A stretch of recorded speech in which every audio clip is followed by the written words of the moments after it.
Chittoor మేయర్కి police shock విషయం ఏంటయ్యా అంటే, ఇంతకుముందు వైఎస్ఆర్ కాంగ్రెస్ పార్టీ తరపున గెలిచిన మేయర్ తెలుగుదేశం పార్టీలో చేరారు. ప్రస్తుతం తెలుగుదేశం పార్టీ తరపున ఉన్నట్టు అధికార పక్షం తరపున. అయితే ఇక్కడ గాంధీ జయంతి సందర్భంగా రోడ్డు మీదన ఒక చోట గాంధీ గారి విగ్రహం దగ్గర నివాళులు అర్పించడానికి వచ్చినప్పుడు మిగతా పార్టీ వాళ్ళందరూ వచ్చారు. అక్కడ మేయర్ కారు మాత్రమే రోడ్డు మీద పెట్టారు అంటూ మేయర్ కారు, అక్కడేమో అందరి కార్లు పెట్టున్నాయి, మేము కూడా కారు పెట్టామని మేయర్ తరపున డ్రైవరు.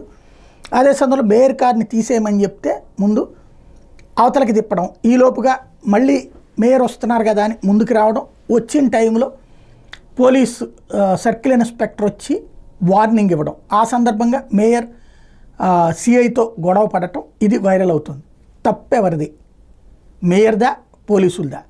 ఇది ఎవరు తేల్చి చెప్పట్లేదు, స్థానికులకే తెలియాలి. వాస్తవంగా పోలీసులు అనేది ఏంటంటే రోడ్డుకు అడ్డంగా పెట్టేసి మిగతా వాహనాలంతా ట్రాఫిక్ జామ్ అయిపోయింది, అందుకే పక్కన పెట్టమని చెప్పి డ్రైవర్కి చెప్తే డ్రైవర్ పక్కన పెట్టి మళ్ళీ అకస్మాత్తుగా తీసుకొచ్చేసి ముందు పెట్టాడు.